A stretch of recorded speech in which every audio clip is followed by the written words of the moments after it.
If you're alone right now, don't watch this, because what I'm about to tell you happened at exactly 3 a.m.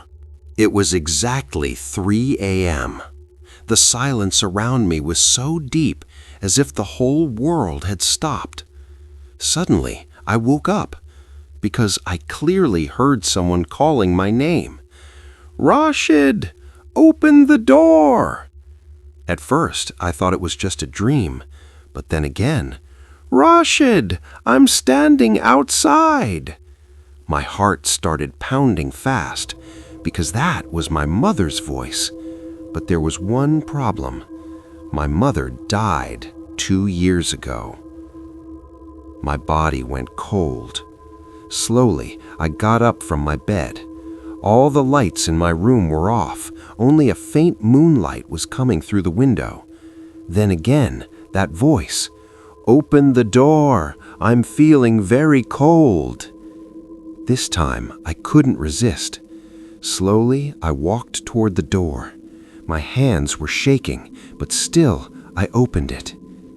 There was no one outside. The entire yard was empty.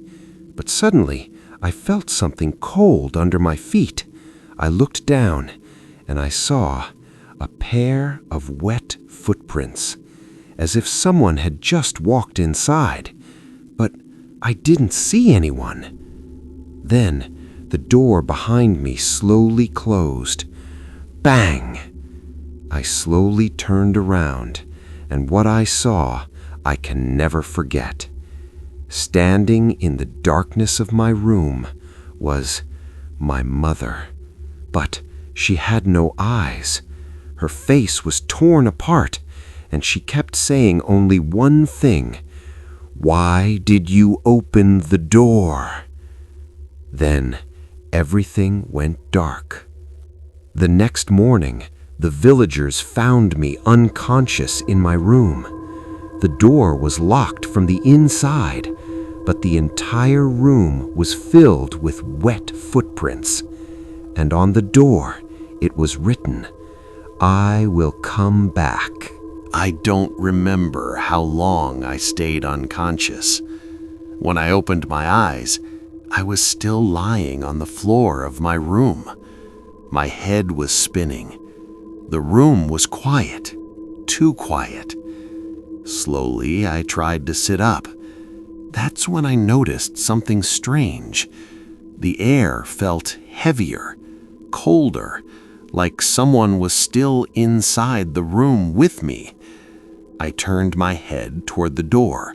It was still closed, locked from the inside. Then I saw it, right in front of me. Wet footprints.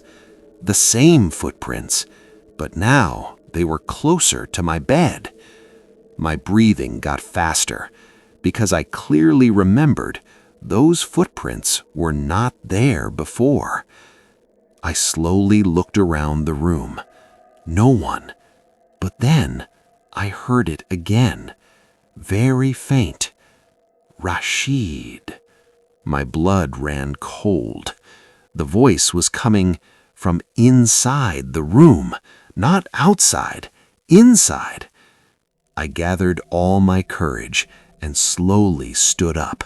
Step by step, I moved toward the center of the room. My eyes were searching every corner. Behind the curtain, nothing. Under the bed, nothing. But then I felt a cold breath on my neck.